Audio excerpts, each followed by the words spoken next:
Virat Kohli, Rohit Sharma team India star బ్యాటర్లు. ఈ ఏడాది జరగనున్న టీ20 వరల్డ్ కప్ ఆడతారా లేదా, వీరిద్దరికీ జట్టులో చోటు కల్పిస్తారా లేదా అనే ప్రశ్నలకు స్పష్టమైన సమాధానం ప్రస్తుతానికైతే లేదు.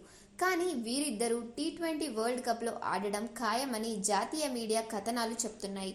కోహ్లీ, రోహిత్ శర్మ ఇద్దరు టీ20 వరల్డ్ కప్ ఆడాలని భావిస్తున్నారని రిపోర్టులు చెబుతున్నాయి.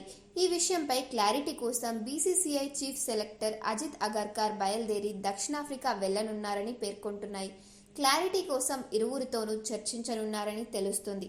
ఆఫ్ఘనిస్తాన్తో టీ20 సిరీస్, ఆ వెంటనే ఐపీఎల్ మొదలవడంతో ఈలోగానే ఇద్దరి నుంచి క్లారిటీ తీసుకోవాలని అగర్కర్ భావిస్తున్నారని సమాచారం.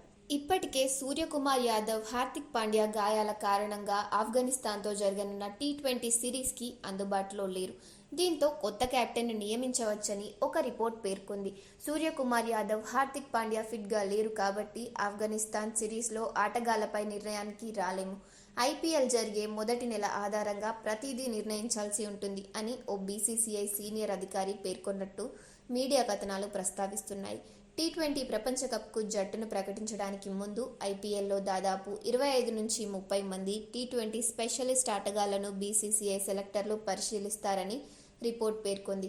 కాగా కరేబియన్, అమెరికా వేదికగా జూన్ 4న టీ20 ప్రపంచ కప్ ప్రారంభం కానుంది. జూన్ 30న ఫైనల్తో టోర్నీ ముగియనుంది.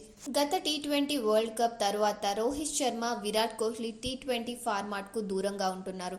2023 వన్డే వరల్డ్ కప్ను దృష్టిలో ఉంచుకోవడం కూడా ఒక కారణంగా ఉంది. అయితే ఇప్పుడు వన్డే వరల్డ్ కప్ ముగిసిపోవడంతో ఇప్పుడు టీ20 వరల్డ్ కప్ టీమిండియా టార్గెట్గా ఉంది. దీంతో సీనియర్లు కోహ్లీ, రోహిత్ ఆడతారా లేదా అనేది ప్రస్తుతం చర్చనీయాంశంగా మారింది. మరికొన్ని రోజుల్లోనే దీనిపై క్లారిటీ వచ్చే అవకాశాలు ఉన్నాయి.